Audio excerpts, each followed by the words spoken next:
15 chapter है इसका question number 4। इसमें पूछा है कि which of the following can not be probability of an event, कि इन 4 ऑप्शनों में से कौन सी प्रोबेबिलिटी नहीं होगी।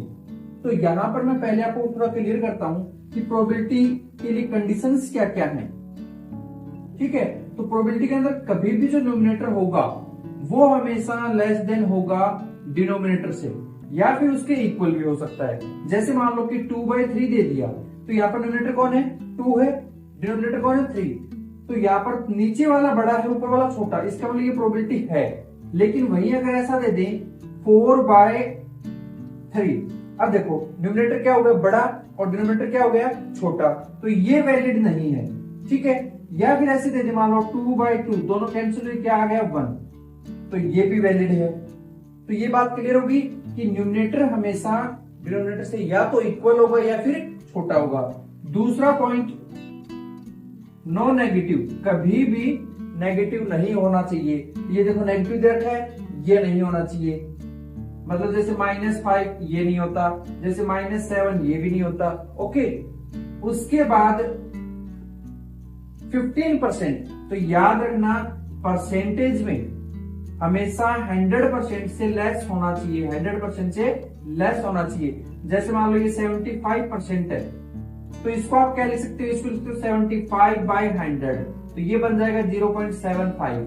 तो परसेंटेज में हमेशा 100 से लेस होना चाहिए।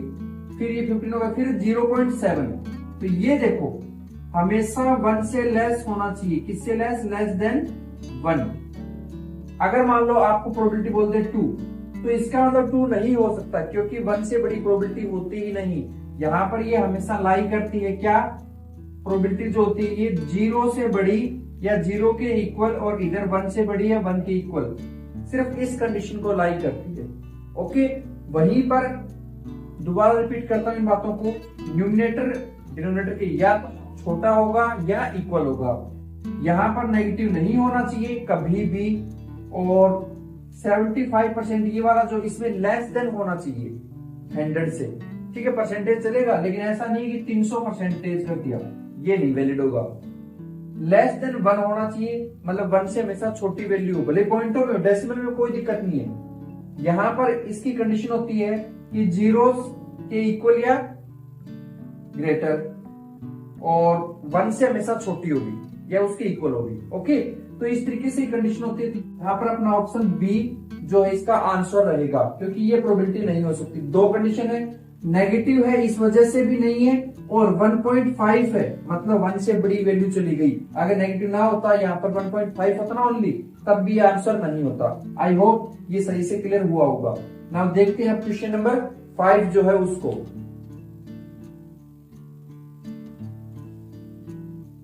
देखिए जो ये 5 वाला है, इसके अंदर अपने को जो गिवन किया है उसे लिख देता हूं।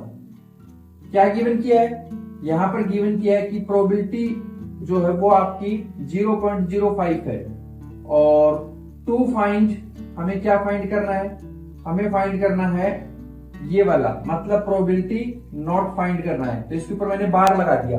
देखो होता है तब ई लिख दो, नहीं होता तब उसके ऊपर कैसे लाइन लगा दिया करो, मतलब जो बार होता है वो। तो ये हमें निकालना है क्वेश्चन मार्क। नाउ प्रोबेबिलिटी का एक तरीके से फॉर्मूला या कंडीशन मान लो। प्रोबेबिलिटी जो होती है उसके लिए क्या, कि हमेशा प्रोबेबिलिटी होना और प्लस में प्रोबेबिलिटी ना होना, दोनों की वैल्यू हमेशा 1 के इक्वल आएगी। दोनों का सम हमेशा 1 के इक्वल ही आता है। अब इनकी वैल्यू डालो, इसकी क्या वैल्यू है प्रोबेबिलिटी ई की, तो ये रही प्रोबेबिलिटी ई की वैल्यू क्या है 0.05। आगे प्लस है, प्लस लगा दिया। इसकी वैल्यू प्रोबेबिलिटी ई बार, मतलब ये जो क्वेश्चन मार्क है ये हमें फाइंड करना है।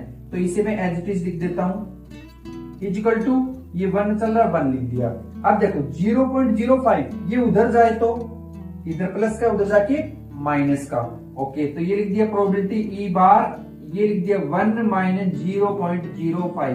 क्या किया दोबारा समझो, ये जो 0.5 था इधर से उधर शिफ्ट कर दिया। अब यहां तक तो ठीक है, लेकिन बच्चे यहां पर क्या करते हैं, इसको गलत रीड कर लेते हैं। मतलब ऐसा रीड करते हैं 0.5 और फिर सोचते हैं कि 1 में से 0.5 माइनस कर दें तो 0.5 बचता है, पर ऐसी मिस्टेक्स मत करो, ये ऐसा नहीं होगा। क्या होगा देखो, पहले आप इस माइनस को करो, मैं रफ करके दिखाता हूं। 1 लिखा जो कि ये वाला है, इसके अपॉन में इस पॉइंट के इधर वाला डिजिट मतलब कौन है 0 वो लिखा, उधर कौन है पॉइंट लगा हुआ है 0.5 लिखा हुआ है, ये तो लिखा हुआ है। अब यहाँ 1 के आगे भी आप अपनी तरफ से पॉइंट लगा के 0.0 लिख लो। क्लियर है? क्या किया 1.00 अपनी तरफ से लिखा, ये जो 0.05 था इसको इसके नीचे लिख दिया। अब माइनस किया तो ये 0 में से 5 नहीं जाता, ये इससे कैरी लेके आएगा, तो ये कितना हो जाएगा 10, ये 10 हो जाएगा। इसके पास कैरी थी नहीं, ये 1 से लेके आया, तो यहाँ ये जब 10 बनेगा तो 5 करे माइनस तो 5 आ गया, 10 में से 5 गया 5। अब इसने तो कैरी दी थी, ये इससे लेके आया, तो ये 10 से दिया तो यहाँ क्या बचा 9, 9 में से 0 9 आ गया। यहाँ ऑलरेडी इसने कैरी इसको दी तो ये खुद ही 0 गया तो 0 आ गया। तो इसका मतलब अपनी प्रोबेबिलिटी क्या आ गई, प्रोबेबिलिटी नोट जो है वो आ गया 0.95 और यही होगा आपका आंसर। आई होप अच्छे से क्लियर होगा, है ना। तो मूव करते हैं हम क्वेश्चन नंबर 6 की तरफ।